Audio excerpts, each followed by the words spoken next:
why is it that we don't seem to be able to adjust ourselves to the physical environment without destroying it? Why is it that, in a way, this culture represents in a unique fashion the law of diminishing returns, that our success is a failure, that we are building up, in other words, an enormous technological civilization which seems to promise the fulfillment of every wish almost at the touch of a button. And yet, as in so many fairy tales, when the wishes finally materialize, they're like fairy gold. They're not really material at all. In other words, so many of our products, our cars, our homes, our clothing, our food, it looks as if it were really the instant creation of pure thought. That is to say, it is thoroughly insubstantial, lacking in what the connoisseur of wine calls body. And in so many other ways, the riches that we produce are ephemeral. And as a result of that, we're frustrated. We're terribly frustrated. We feel that the only thing is to go on getting more and more. And as a result of that, the whole landscape begins to look like the nursery of a spoiled child who's got too many toys and is bored with them and throws them away as fast as he gets them, plays them for a few minutes.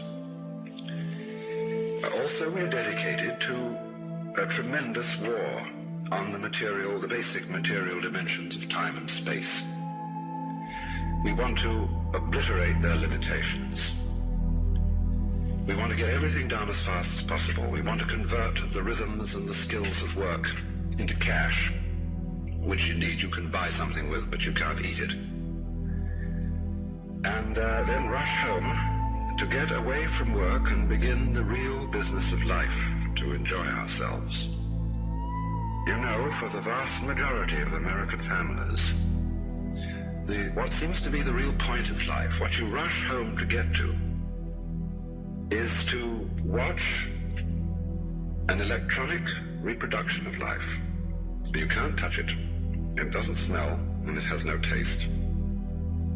You might think that people getting home to the real point of life in a robust material culture would go home to a colossal banquet or an orgy of lovemaking or a riot of music and dancing. But nothing of the kind. It turns out to be this purely passive contemplation of a twittering screen.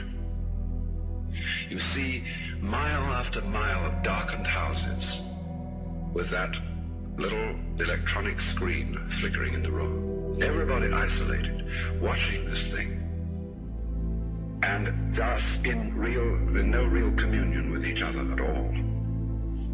And this isolation of people into a private world of their own is really the creation of a mindless crowd.